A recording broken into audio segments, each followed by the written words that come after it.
Vamos dar sequência ao assunto colocação pronominal. Você já teve na aula passada algumas explicações sobre a forma correta de se colocar o pronome numa frase. Hoje, a Thaís vai complementar o assunto com novas regras e novos exemplos para ajudar a sua fixação. Oi, tudo bem? Hoje nós vamos continuar falando de colocação pronominal. Na aula passada, eu mostrei para você os fatores de próclise. Vimos também que a linguagem falada muitas vezes é diferente da linguagem escrita, que aquelas regras que a gente aprende muitas vezes não são empregadas corretamente na linguagem falada. Nossa prática cotidiana é uma, a norma gramatical é outra, mas não faz mal, você vai aprender, vai cair no vestibular, né? Bom, então, conforme eu havia prometido na aula passada, hoje eu vou tratar da mesóclise e da ênclise. Próclise, você já sabe, são 10 os casos de próclise obrigatória. E hoje nós vamos tratar de mesóclise e de ênclise e também da próclise, ênclise e mesóclise nas colocações, nas locuções verbais, tá? Aí você vai ver que mesóclise vai ser impossível. Bom, vamos lá. Então, mesóclise, o pronome vai ficar no meio do verbo. Isso só pode acontecer quando eu tiver verbos no futuro do presente ou no futuro do pretérito. Não há outra possibilidade. A mesóclise será obrigatória quando esse verbo estiver iniciando um período. Vai ser começo de frase. Vamos ver, então, o exemplo disso. Vamos a ele? Eu tenho aqui a frase, executarei o trabalho. O verbo está no futuro do presente e eu quero substituir o objeto direto, executar alguma coisa, o trabalho, o objeto direto, pelo pronome oblíquo. Muito bem, substituo pelo pronome o e agora quero juntar ao verbo.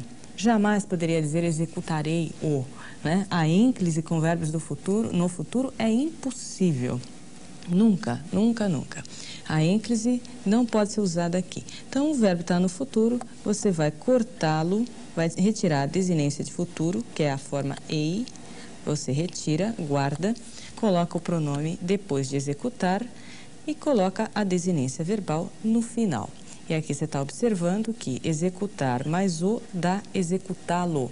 A terminação R, assim como a terminação em S ou Z, faz que o pronome ganhe um L, né? Nós já estudamos isso em outra oportunidade. Verbos terminando com R, S ou Z, você corta o R, o S ou o Z e acrescenta um L ao pronome oblíquo. Tá? Isso vale na mesóclise também. Então, agora vamos ver a outra mesóclise com o verbo no futuro do pretérito. Vamos lá, então, observar. Você que não está lembrando ainda o que é futuro do pretérito. Vamos lá. Executaria o trabalho. Olha, executarei, eu vou realmente fazer, tenho toda a certeza disso. Executaria, né, o trabalho, eu faria se assim me fosse possível. Esse é o futuro do pretérito. Substituir o trabalho pelo pronome oblíquo, o, executaria o, então você obtém a forma executá-lo-ia. Veja, a mesóclise pode ser uma opção. Eu poderia dizer corretamente, eu o executaria e não preciso usar a mesóclise, é o que nós fazemos no dia a dia. Tá? Entretanto, se eu não tivesse esse pronome eu, se eu fizesse um sujeito elíptico, por exemplo, um sujeito oculto, aí eu não poderia usar a próclise. Eu teria que usar mesmo a mesóclise e não teria escapatória. Agora, por outro lado, se eu tiver um fator de próclise em um verbo no futuro, o que é que eu vou fazer? Eu vou obedecer ao fator de próclise ou eu vou obedecer à regra da mesóclise? É isso que você vai ver agora no nosso exemplo. Vamos lá. Fator de próclise, palavra negativa, todo mundo lembra que puxa o pronome. Mesmo com o verbo no futuro, o fator de próclise prepondera. Então, o fator de próclise é sempre mais importante do que qualquer outra informação, tá? Então, você faz próclise com o verbo no futuro, se assim for solicitado. Fatores de próclise, palavras negativas, advérbios sem pausa, não é? E outros que você aprendeu, pronomes indefinidos, advérbios interrogativos. Muito bem. E agora, quero ver com você a ênclise. Mesóclise é fácil, né? Sem maiores problemas. Muito bem. A ênclise acontece quando você coloca o pronome oblíquo após o verbo. E nunca é demais lembrar, ligado por hífen. Veja, a ênclise não pode acontecer em 2 casos. Ela é proibida com verbos no futuro e verbos no particípio passado. Nesses dois casos, você não pode nem pensar em ênclise, tá bom? Bom, então eu vou mostrar para você casos de ênclise obrigatória. Por exemplo, início de frase. Vamos lá. Início de frase, falou-me tudo. Então, tá errada aquela forma, me falou, né? Aquilo que a gente já discutiu na aula passada, quando vimos o poema do Oswald de Andrade, né? O certo é isso aqui. E após pausas, este aqui todo mundo erra, né? Olha lá. Se quiser, diga-me a verdade. É muito comum a gente ouvir as pessoas falarem. Se quiser, me diga a verdade. Só que quando você tem uma pausa, que pode ser uma pausa pequena, como a da vírgula, você é obrigado a realizar a ênclise, tá? É a mesma regra de início de frase. É após uma pausa, você faz ênclise. Outro caso de ênclise obrigatória é quando o verbo está no gerúndio. Cuidado para não confundir com aquele gerúndio fator de próclise. Gerúndio próclise é o gerúndio precedido da preposição em. Mas se esse gerúndio não for precedido da preposição em, se ele estiver no início de frase, por exemplo, ele motiva a ênclise. É isso que você vê agora. Então, você tem aqui, conhecendo-se as causas. Tá vendo? Gerúndio. Né?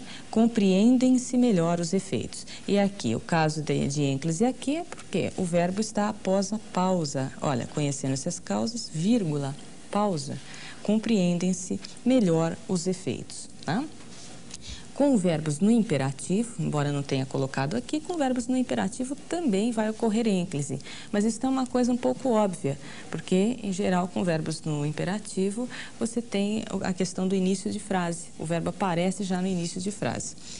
Veja essa outra frase aqui. Obrigou-me a dizer-lhe tudo. No caso de obrigou-me, está fácil perceber o porquê da ênclise. Início de frase. Agora, aqui, a dizer-lhe tudo, preste atenção. Quando você tem o tal do infinitivo solto, vamos chamar assim, é o infinitivo sozinho, não flexionado, hein? Não flexionado. Precedido da preposição a, ele sugere que você use a ênclise. Quer dizer, agora, ele seria mais rigoroso ainda, a gente seria de rigor mesmo usar a ênclise, se o pronome oblíquo fosse a forma a, aquele pronome oblíquo ato no feminino singular a. E veja por quê, né? Se você for um pouquinho perspicaz, você já sabe por quê. Porque se eu fosse fazer uma próclise, eu ia colocar dois as juntos, o a preposição ao lado do a pronome oblíquo, o que ficaria a maior confusão do mundo. Então, veja, quando você tiver um infinitivo solto precedido de preposição a, use ênclise que tudo ficará bem, tá?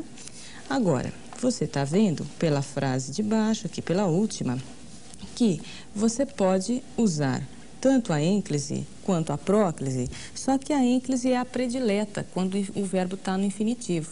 Eu poderia falar também que lhe dizer, poderia, né? Tanto é que você está observando que esse que é um pronome interrogativo, é um dos fatores de próclise que você estudou comigo na aula passada.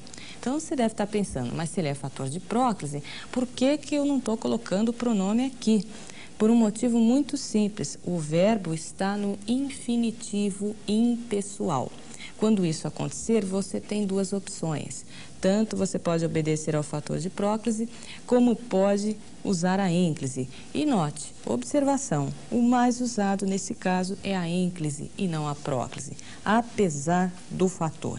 Tá? Porque o verbo no infinitivo gosta mais de ênclise. Parece que a sonoridade melhora, a pronúncia fica mais confortável para a gente, tá? Muito bem, agora eu vou mostrar para você o que acontece quando nós colocamos os pronomes em relação às locuções verbais. E você sabe, a locução verbal é formada de mais de um verbo auxiliar e mais um verbo principal. Então, veja o que acontece quando esse verbo principal está no infinitivo ou no gerúndio. Vamos ver o que pode acontecer. Isto é tão simples, tão bom de a gente estudar, porque é muito fácil. Eu coloquei apenas o verbo principal no infinitivo, mas se ele estivesse no gerúndio, a regra seria idêntica. Então, você poderia pensar, ia dizendo, em vez de devia dizer, ia dizendo, para fazer um paralelo, tá? Mas, observando aí, veja, a locução é devia dizer. Então, não existe fator de próclise, não existe nada aí. Então, você tem três opções.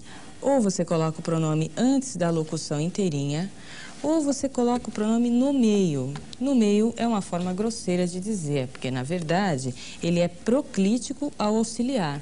Tanto é que o correto é colocar esse hífen aqui. Devia-lhe dizer, embora as pessoas não façam isso. Na linguagem falada aqui no Brasil, as pessoas dizem devia-lhe dizer, como se esse lhe fosse uma próclise ao verbo dizer, mas não é.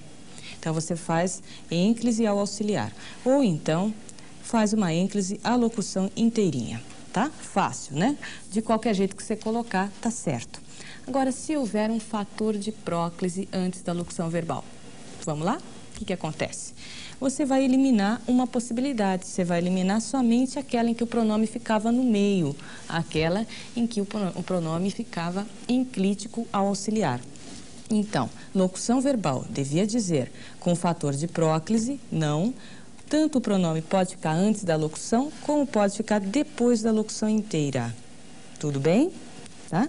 E agora vamos ver o que acontece quando esse verbo principal não está no infinitivo nem no gerúndio, mas está no particípio. Então, olha aqui. Sem fator de próclise, ele pode ficar antes da locução inteira ou após o auxiliar. E por que ele não pode ficar após a locução inteira? Porque é proibido fazer ênclise depois de particípio. Então, ele só tem essas duas opções. E se houver um fator de próclise, o que vai acontecer? Eliminamos a segunda opção, ficamos com uma única opção. Está aí no vídeo para você.